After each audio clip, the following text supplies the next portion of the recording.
Je vous propose de vous asseoir pour qu'on puisse commencer ces journées de l'UPSTI 2016. Donc, je vais commencer par vous remercier d'être présents. On est très contents tous les ans d'organiser ces journées qui sont un temps d'échange, de partage, de convivialité. Je vais vous présenter brièvement quelques petits points techniques de l'organisation générale avant de rentrer dans le vif du sujet. Donc le thème cette année a été de l'intégration des étudiants dans les métiers d'ingénierie. Et donc on va vous présenter quelques exemples d'ingénieurs au parcours le plus varié possible. Donc pour commencer, j'aimerais remercier toutes les personnes qui ont contribué à l'organisation de ces journées. Donc il y a Yves Traclay et puis toute son équipe en local qui a fait vraiment un très gros travail.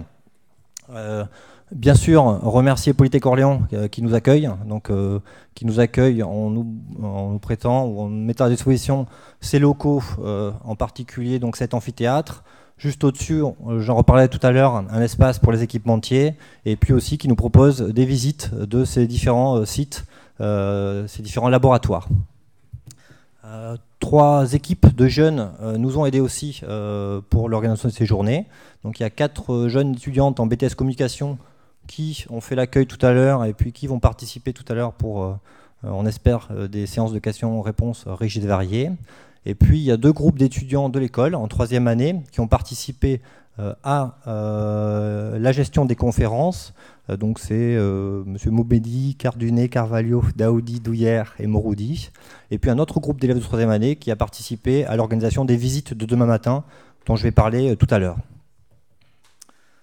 J'aimerais aussi remercier bien entendu les conférenciers qui ont accepté de présenter leur parcours et puis nos amis équipementiers qui sont venus encore une fois nombreux pour nous aider. Donc le programme vous l'avez, donc juste je balaye rapidement pour dire que cet après-midi on va avoir 4 présentations après les ouvertures, puis une proposition de visite. Donc vous avez dû vous inscrire normalement ce matin sur quel laboratoire vous aviez envie de voir. Nous partons à 19h en quart devant l'école, donc quel que soit le choix que vous faites, il faut être là.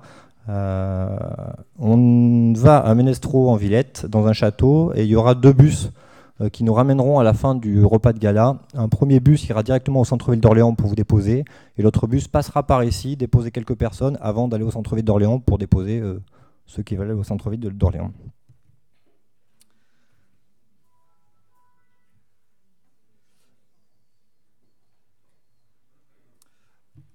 Demain matin, les visites partent toutes du boulevard Martin, qui est proche de la gare.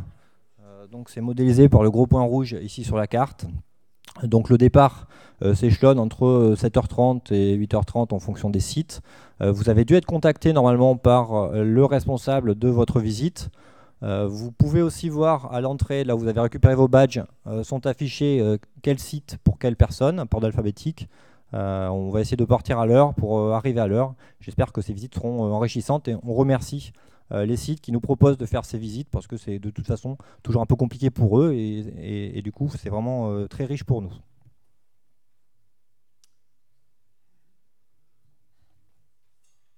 Je passe vite, vous avez dû avoir la personne qui est votre contact, un numéro de téléphone et puis l'heure de départ.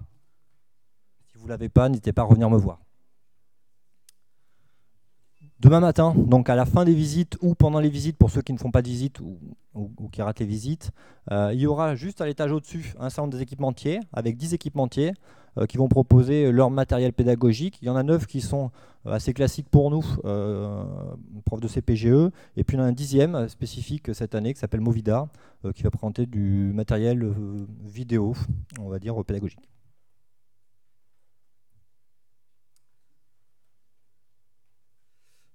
Demain, on mange au même endroit Forum, le restaurant, pardon, le Forum, comme vous avez mangé à midi pour ceux qui ont été. Quel que soit le ticket que vous avez donné, parce qu'en fait il y avait 2 dates marquées sur les tickets, mais si vous avez donné aujourd'hui celui de demain, vous pourrez donner celui d'aujourd'hui, il n'y a pas de souci. Dans l'après-midi, on aura une présentation du doyen de l'inspection générale, suivi d'un compte-rendu du questionnaire Tétra Concours que j'avais envoyé à l'ensemble des gens de l'UPSTI. J'en parlerai donc du coup demain après-midi. Il y aura ensuite une conférence débat SysML avec 3 intervenants et un animateur. L'idée étant de discuter de l'application industrielle de SysML et puis de l'avenir de SysML, mais en tout cas d'un point de vue industriel et applicatif. À la fin du dîner de clôture, donc, qui aura lieu demain vers 17 h, vous pourrez à nouveau faire une visite des laboratoires de l'école. Ce sont les mêmes que ceux de ce soir. Si vous voulez en visiter 2, ce sera possible. Enfin, pour ceux qui restent samedi matin, ce ne sera pas dans les locaux de Polytech Orléans, ce sera au lycée Potier, qui est donc tout près de la gare d'Orléans Centre, où il y aura l'Assemblée générale, où on vous présentera le rapport moral, le rapport financier. On fera un vote pour une modification d'article du règlement intérieur, et puis on fera aussi une élection du nouveau conseil de l'UPSTI pour les 2 années à venir. Voilà, je vous remercie une nouvelle fois d'être venu, et puis je vais maintenant laisser la parole à monsieur Christophe Léger, qui est le directeur de Polytech Orléans, pour une première intervention.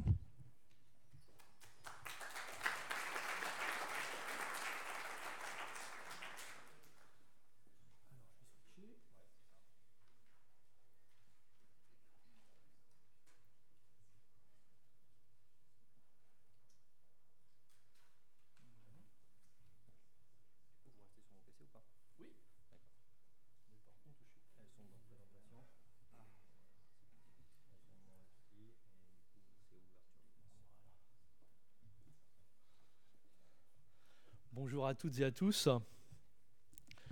Je m'aperçois, j'en profite tout de suite pour dire qu'on a assez peu de jeunes femmes en école d'ingénieur et que je m'aperçois que dans l'Assemblée, il y a aussi beaucoup de garçons. Peut-être qu'on y reviendra. Donc bonjour à toutes et à tous. Je suis vraiment très très heureux de vous accueillir aujourd'hui à Polytech Orléans. C'est toujours avec beaucoup de satisfaction qu'on accueille et qu'on organise comme ça des événements où on peut permettre à des assemblées, quelles qu'elles soient, de mieux se faire connaître. Donc vraiment, je suis très très heureux d'accueillir le congrès UPSTI 2016 dans les locaux de l'école. Quelques mots de présentation. Vous êtes évidemment à Polytech Orléans, c'est ça que vous peut-être vous retiendrez, mais vous êtes surtout à l'Université d'Orléans. L'Université d'Orléans a 2 caractéristiques essentielles, 3 caractéristiques essentielles. La première, c'est que c'est une des plus vieilles universités européennes. Elle est la 5e université européenne. Elle a été fondée en 1306 par une bulle du pape Clément V. Alors évidemment, l'université d'Orléans s'est arrêtée entre la Révolution française et 1960, mais voilà, c'est une université assez ancienne, première caractéristique. Deuxième caractéristique, une université qui s'étend sur un territoire, l'ancien président de l'université disait toujours, un territoire plus important que la Belgique, parce que l'Université d'Orléans s'étend de Chartres, évidemment Orléans, en passant par Bourges, Issoudun, Châteauroux, voire même depuis que les IUFM ont été rattachés aux universités, sur Blois et sur Tours, donc sur tous les départements de la région centre. Donc deuxième caractéristique. La troisième caractéristique, qui est un peu plus, j'allais dire, scientifique, celle-là, c'est que l'Université d'Orléans est une université pluridisciplinaire qui est de taille moyenne, mais qui est caractérisée à l'échelon national et international comme une université excellente pour ses activités de recherche. Sur des universités de taille comparable, Orléans se distingue à travers ses activités de recherche. C'est important, j'y reviendrai. Je vais même y revenir tout de suite, pour dire que Polytech Orléans est une école de l'Université d'Orléans. Vous savez sans doute qu'il y a 3 types d'écoles, 3 structures juridiques pour les écoles d'ingénieurs françaises. Il y a les écoles privées, il y a les écoles publiques autonomes et il y a les écoles publiques d'université. Et on considère dans le réseau, et je considère tout particulièrement à Polytech Orléans, que c'est réellement une chance pour Polytech Orléans d'être une école de l'Université d'Orléans. Je vous l'ai dit, l'Université d'Orléans, c'est une université caractérisée par sa recherche. La formation par la recherche, c'est un élément essentiel de la formation d'ingénieur et formation de Polytech Orléans. Vous le verrez, il y a des visites des laboratoires qui sont prévues à la fois dans le programme, à la fois aussi en fin de journée vendredi. Vous allez pouvoir vous rendre compte, et je ne vais pas en dire beaucoup plus là maintenant, parce que c'est de visu que vous constaterez que ce que je dis est vrai. Le fait d'être une école d'université, le fait d'avoir des enseignants de l'école qui sont des enseignants-chercheurs, qui, pour leurs activités de recherche, ont accès à un matériel qui est exceptionnel. On a une soufflerie, il y a 3 écoles en France qui ont ce type de matériel dans leurs murs. On a des bancs moteurs, on a une salle blanche, on a une halle du génie civil, on a des salles de matériaux. Vous vous rendrez compte par vous-même que, évidemment, il n'y a pas beaucoup d'écoles privées qui peuvent bénéficier d'équipements de ce type-là. Il y a assez peu d'écoles autonomes, publiques autonomes, qui bénéficient également d'équipements de ce type-là. Et le fait d'avoir des enseignants-chercheurs, le fait d'avoir accès du matériel, le fait que ce matériel soit utilisé en travaux pratiques par nos élèves, en projet, voire même sur des stages un peu longs, fait qu'on donne à nos élèves ingénieurs des conditions de travail, des conditions d'apprentissage qui sont vraiment exceptionnelles. On est membre du réseau Polytech. Là, je m'arrête là-dessus parce que le coordinateur du réseau Polytech nous fait l'honneur et l'amitié d'être avec nous cet après-midi, donc il va revenir sur le réseau, donc je n'en parle pas. Accrédité évidemment par la commission des titres d'ingénieur, membre de la conférence des grandes écoles, ce qui nous permet d'utiliser l'appellation grande école. 2 éléments peut-être plus importants à mes yeux que ces appellations, enfin l'appellation CGE, c'est que 5 de nos 7 formations ont un label, le label européen EURACE. Et puis quelque chose qui est un point essentiel à mes yeux, on est une école certifiée ISO 9001 pour l'ensemble de nos activités d'enseignement d'ingénieurs. C'est une manière pour nous, bon déjà d'introduire la qualité dans notre établissement, et puis surtout de dire à nos élèves qui vont pour la plupart intégrer des entreprises qui sont labellisées ISO 9001, que plutôt que de dire faites ce qu'on dit et éventuellement pas ce qu'on fait, eh ben on s'applique à nous-mêmes les méthodes que vous allez rencontrer dans les entreprises qui vous embaucheront. Quelques mots, quelques chiffres clés de Polytech Orléans. Sans rentrer dans les aspects réseau, je voudrais juste signaler que ces chiffres que je donne pour Polytech Orléans sont équivalents pour toutes les écoles du réseau Polytech qui ont vraiment des formats très très proches et puis des tailles très très proches. Quand on fait la somme des candidats qui ont indiqué Polytech Orléans parmi leurs vœux, alors quand je dis vœux, j'y reviendrai tout à l'heure, quelle que soit l'année d'entrée, on s'aperçoit qu'on a 4000 candidats pour 300 places, ce qui nous permet d'intégrer, d'avoir 1000 élèves ingénieurs, un peu plus de 1000 même, élèves ingénieurs dans l'école. On diplôme chaque année 250 ingénieurs, ce qui nous situe, Polytech Orléans, les écoles du réseau Polytech, parmi les grosses écoles d'ingénieurs. Le nombre moyen de diplômés, plutôt autour de 150. Les ressources humaines pour former ces 1000 élèves, 50 personnels administratifs et techniques, je l'ai dit, 100 enseignants et enseignants-chercheurs. 70 enseignants-chercheurs, une trentaine d'enseignants. Et puis cet aspect de recherche qui est vraiment prégnant tout au long de la formation. Nos enseignants-chercheurs effectuent leur recherche dans 7 laboratoires de recherche et encadrent 70 doctorants directement sous leur responsabilité. Au niveau du recrutement, on est des écoles en 5 ans. Nous sommes des écoles en 5 ans avec... plus que de rentrer dans le détail de nos admissions, je voudrais simplement faire un focus sur le fait que finalement, dans l'école, il y a 3 populations d'élèves qui se répartissent à peu près à taille en nombre équivalent. Un tiers d'élèves qui, traditionnellement dans les écoles d'ingénieurs, nous arrivent après des concours, après une classe préparatoire aux grandes écoles. Un autre tiers qui vient des recrutements, de ce qu'on appelle le parcours des écoles d'ingénieurs Polytech, donc élèves que nous recrutons juste après le bac. Et puis un tiers, donc ça c'est nos 2 recrutements principaux. Et puis un dernier tiers qui correspond à des passerelles pour rentrer dans l'école, ce qui nous permet d'accueillir des élèves avec des parcours un peu plus atypiques à l'issue de DUT, de BTS, de licence, de master éventuellement en 4e année, et puis des étudiants qui viennent avec des diplômes étrangers.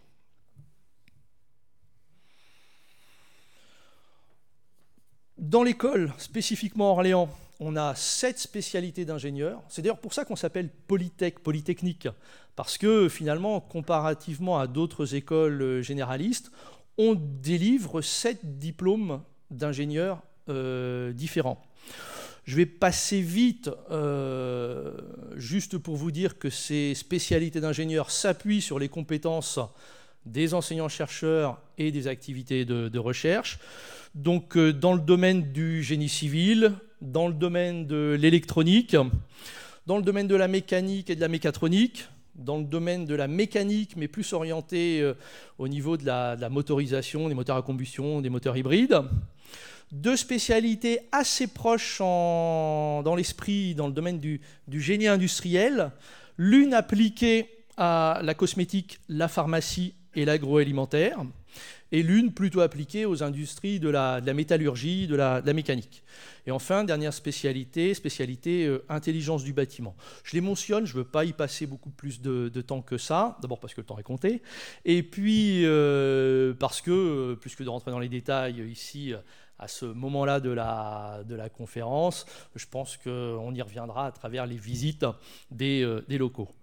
Le dernier point sur lequel je veux insister, c'est que finalement, en tant que directeur d'école d'ingénieurs, s'il y a bien un point qui ne me pose pas de difficulté, un point sur lequel on est vigilant mais qui ne pose vraiment pas de difficulté, c'est le placement de nos diplômés. On a la chance, en France, en Europe, d'avoir une industrie qui recrute des ingénieurs. On redoutait ces dernières années d'avoir plus de difficultés à placer nos diplômés en raison des différentes crises économiques. On n'a rien vu passer. On a toujours beaucoup d'appétence de nos industriels pour embaucher nos diplômés.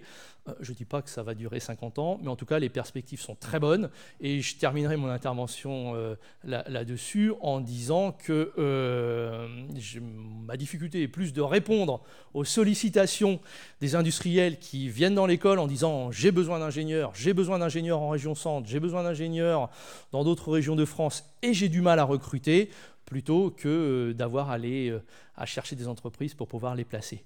Voilà ce que je voulais vous dire cet après-midi en introduction pour vous présenter rapidement l'école Polytech. Encore une fois, je vous remercie d'être là. J'espère que je suis convaincu que ces journées seront fructueuses et j'en suis sûr aussi très conviviales. C'est important. Merci à vous.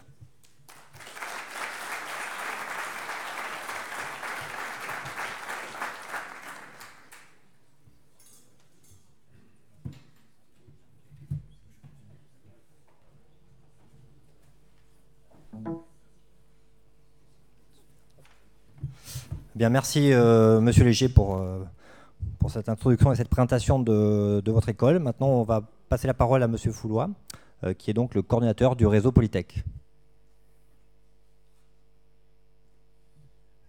Merci beaucoup. Bonjour à toutes et à tous.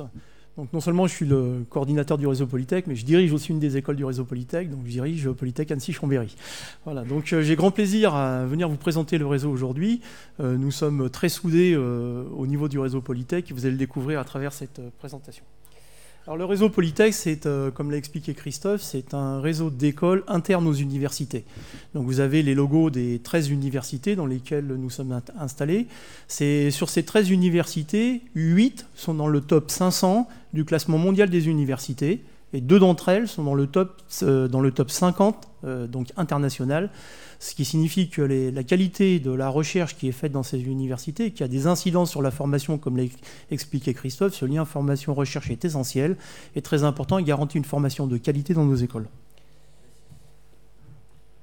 Alors je vais vous raconter un petit peu l'histoire du réseau Polytech, brièvement, mais c'est important que vous compreniez que que l'histoire, ce réseau a quand même une certaine ancienneté, il est pas sorti du chapeau miraculeusement. Je vous parlerai de nos valeurs et du modèle de notre modèle de formation, et puis je vous parlerai de la dynamique et puis des quelques réussites que nous avons.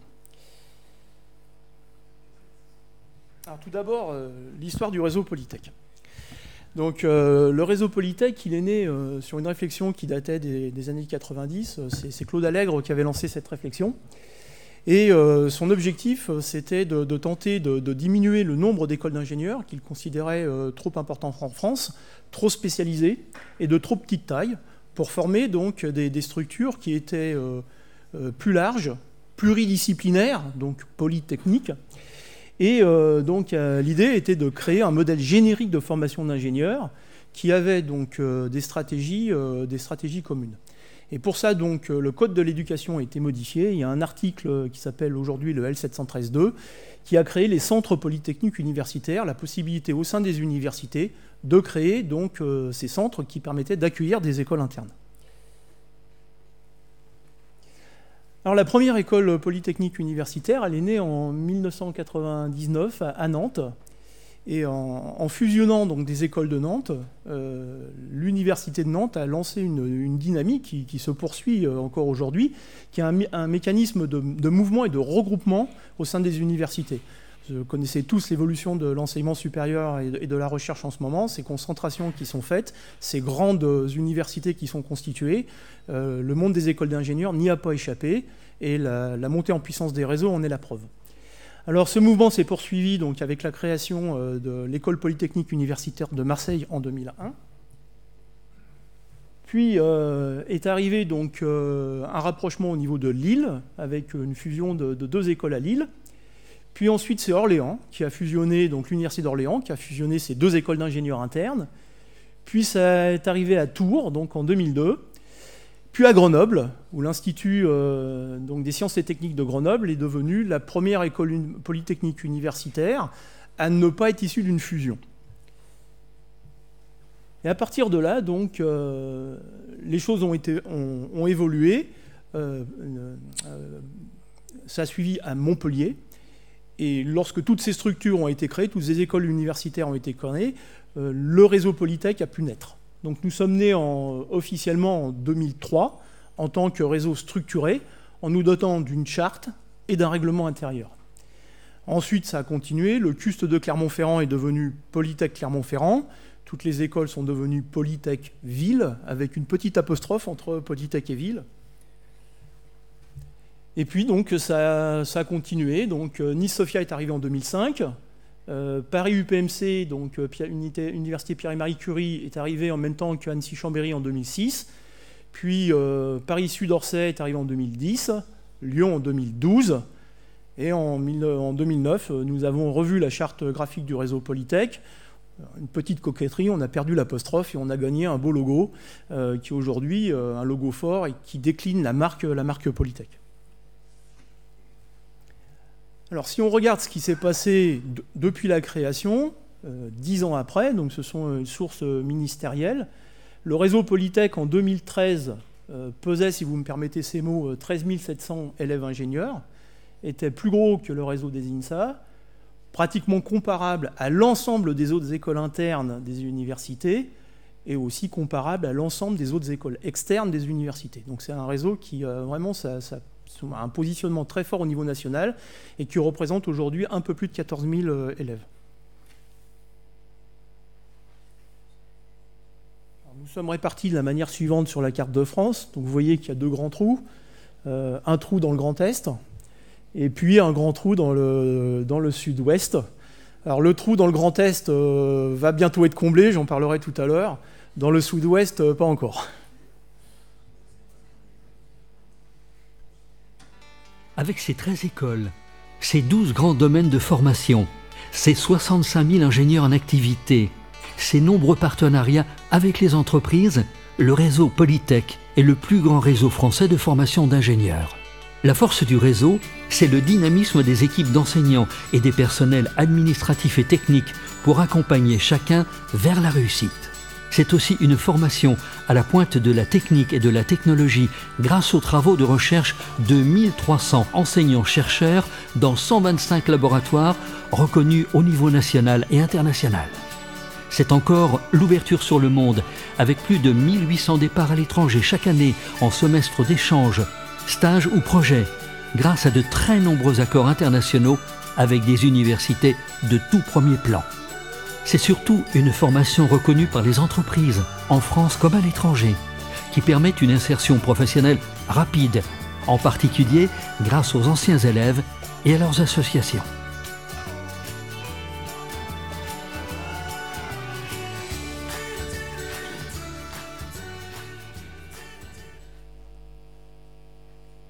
Voilà, donc ce petit film synthétise un petit peu l'évolution du réseau Polytech, sa force aujourd'hui dans le domaine des formations d'ingénieurs, et puis rappelle aussi des choses que Christophe a évoquées, c'est-à-dire ce lien formation-recherche qui est très important et qui garantit une formation vraiment au meilleur niveau.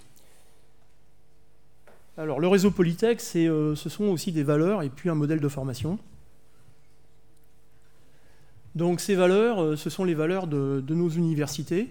Nous sommes très attachés à l'approche humaniste et éthique qui est en place au sein de nos 13 universités et plus généralement au sein de l'université française. Point aussi important, nous développons donc la pensée, le jugement critique de nos élèves ingénieurs, la liberté intellectuelle et la liberté de développer des nouvelles thématiques fait partie aussi de ces valeurs, et évidemment l'ouverture, qu'elle soit sociale ou intellectuelle. Alors, au sein des universités, nous développons un modèle, comme on dit, de formation des ingénieurs à la française. C'est-à-dire, il n'y a pas de différence entre la formation au sein du réseau Polytech et celle qui est donnée dans les écoles publiques, externes aux universités et éventuellement dans les écoles privées. Mais nous faisons ça dans un contexte de service public, comme l'a expliqué tout à l'heure Christophe. Alors ce contexte de service public, il impose un certain nombre de responsabilités qui sont des responsabilités citoyennes et sociétales qui sont partagées par l'ensemble de nos écoles. Donc tout d'abord, nous sommes ouverts au plus grand nombre et donc pour cela, nous menons des actions d'ouverture sociale en liaison en particulier avec les collèges et les lycées pour permettre aux jeunes de venir donc massivement dans nos écoles. Nous avons aussi des programmes qui incitent donc les jeunes qui sont issus pas forcément de milieux favorisés à venir faire des études longues. Dans les écoles du réseau Polytech, il y a un peu plus de 30% de boursiers du supérieur.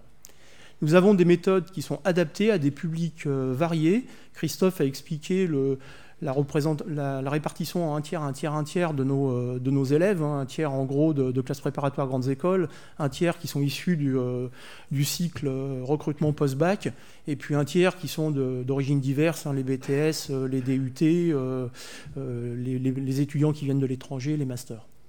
Donc nous savons prendre en compte ces publics qui sont diversifiés pour les amener tous vers la réussite, vers le diplôme d'ingénieur. Nous sommes préoccupés par tous les problèmes qui sont les problèmes environnementaux, les problèmes de société, et nous sommes aussi très attachés au développement de la dimension éthique, sociétale et humaine dans nos écoles. Alors c'est un modèle de formation qui repose donc sur un haut niveau de formation scientifique et technique. C'est lié au fait que, comme l'a expliqué Christophe, la très grande majorité de nos enseignants sont des enseignants-chercheurs, c'est-à-dire le niveau de recrutement dans nos écoles, c'est au minimum le doctorat. Et quand ce n'est pas des gens qui sont issus de la formation enseignement supérieur recherche, nous avons donc des professeurs agrégés dans nos écoles, et donc le niveau de recrutement à ce moment-là, c'est l'agrégation. Donc ce niveau de formation de très haut niveau, il est lié au couplage enseignement-recherche. Vous visiterez les locaux de recherche de Polytech Orléans.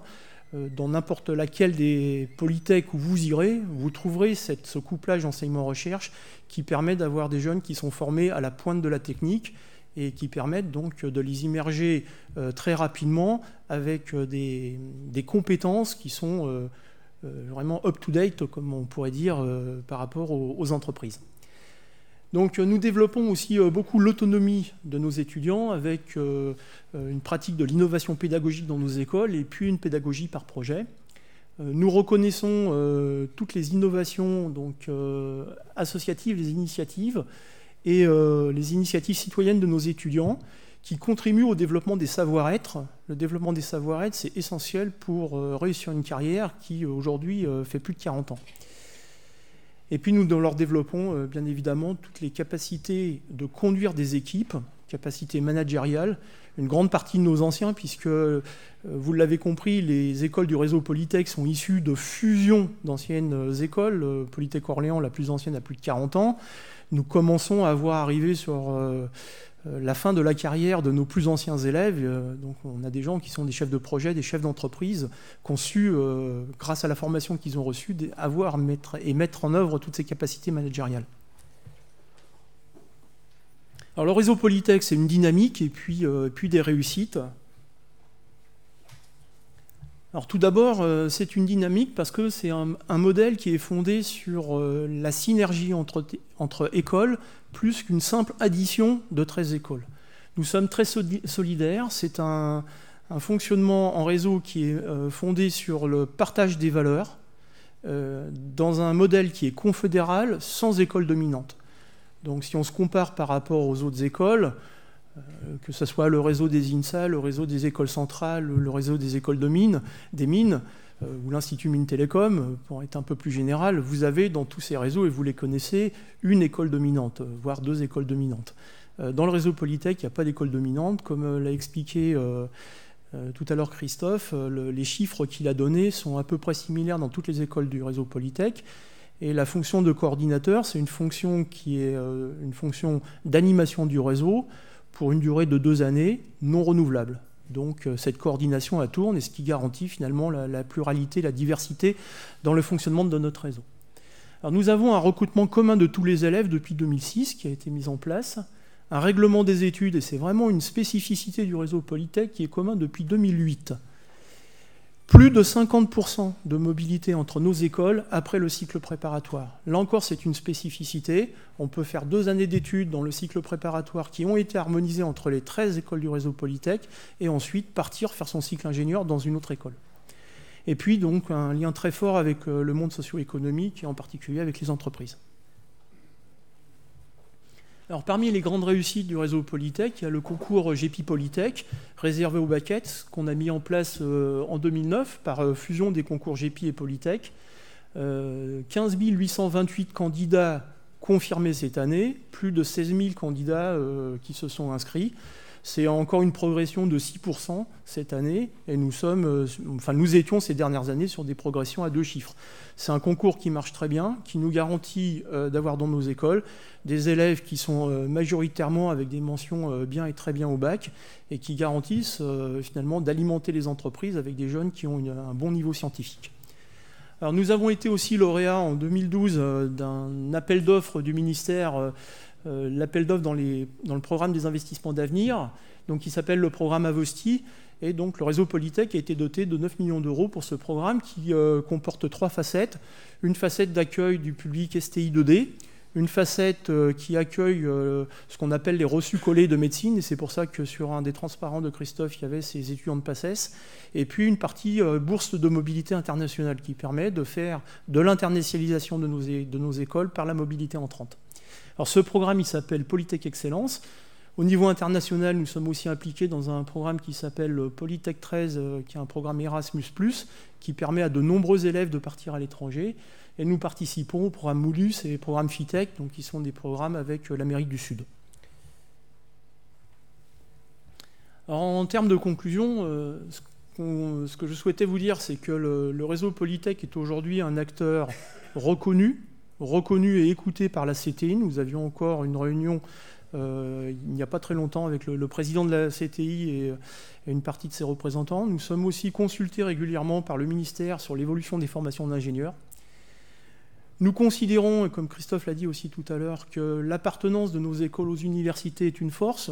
Alors, je vous ai parlé des valeurs de l'université, mais c'est aussi une force pour les jeunes qui viennent chez nous, puisqu'ils bénéficient de tous les services que l'on trouve dans une université. La médecine préventive, les services sociaux, la restauration, l'hébergement, les services culturels, donc à travers la bibliothèque et les services des activités sportives, enfin tout ce qu'on peut avoir dans une université. Et puis je reviens dessus, sous la conclusion, c'est vraiment le lien formation-recherche qui est très important pour nous et qui permet et qui garantit une formation au meilleur niveau.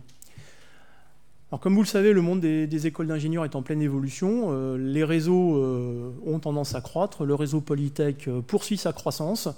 Et nous intégrerons très prochainement l'école d'ingénieurs de Nancy, l'ESTIN, comme Polytech Nancy.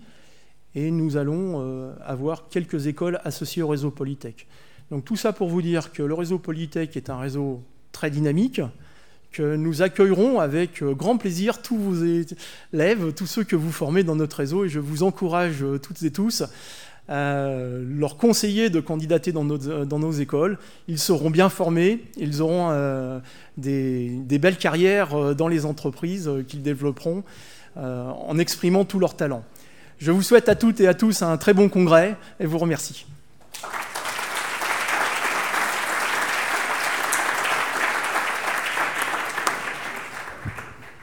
Merci Monsieur Foulois pour cette présentation du réseau Polytech.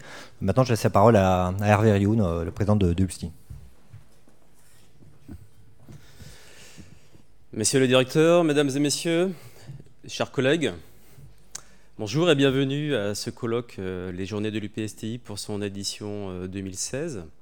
Alors comme vous le savez, l'UPSTI est le réseau des personnes qui aujourd'hui souhaitent rapprocher le monde de l'éducation et le monde de l'industrie, notamment à travers une formation de qualité adaptée aux élèves lycéens d'aujourd'hui et également en cohérence avec les attentes de nos entreprises.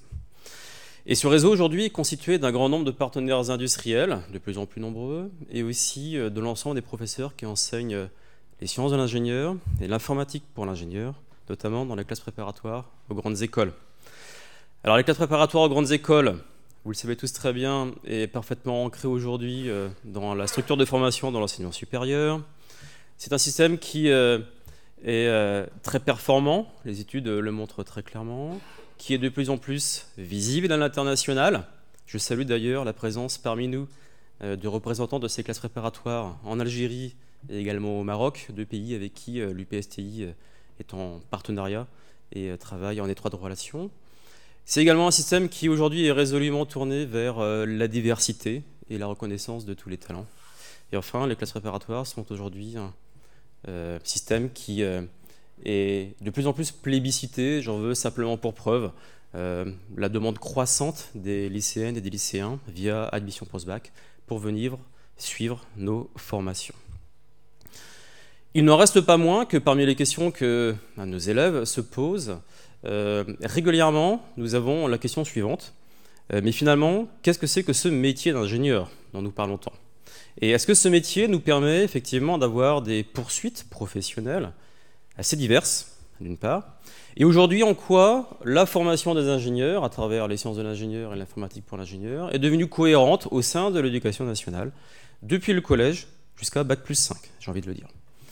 Et à travers les présentations que nous avons prévues, et via le choix que nous avons retenu cette année, qui est d'organiser ce colloque au sein de cette belle région, Centre Val-de-Loire, et au sein de cette prestigieuse école Polytech Orléans, membre du réseau des écoles du groupe Polytech, eh bien, nous allons tenter de répondre à ces deux questions. Qu'est-ce que le métier d'ingénieur? Quelle est sa diversité? Et puis, en quoi aujourd'hui la formation à ce métier d'ingénieur est devenue cohérente depuis le plus jeune âge jusqu'à la fin de vos études? Je remercie Polytech Orléans pour son accueil, pour son hospitalité, l'ensemble des personnes, monsieur le directeur de votre école, qui nous ont aidés à organiser ce colloque. Elles ont fourni un travail considérable. Et je remercie également les professeurs, nombreux, venus de partout en France, sur leur propre denier, je tiens à le préciser, et bénévolement assistés à nos travaux. Je salue celles et ceux qui, via une chaîne télévisée, Canal C2, peuvent nous suivre à distance de chez eux. Et puis, je remercie également l'ensemble des personnes qui se sont impliquées dans l'organisation de ce colloque, notre chairman favori, Grégory Cid, tous les personnes qui, au sein du conseil de l'UPSTI, avec Grégory, l'ont aidé à monter ce colloque. Et puis aussi les organisateurs locaux, au sens ceux qui sont dans cette académie d'Orléans-Tours, avec notamment le chef d'orchestre d'entre eux, qui est Yves Traclet, qui a vraiment fourni un travail considérable avec un professionnalisme inégalé. Donc bravo Yves pour nous avoir permis de vivre cet événement. Et je n'ai plus qu'à de nouveau vous souhaiter la bienvenue et, je l'espère, mais j'en suis persuadé, un excellent colloque des journées de l'UPSTI 2016. Merci.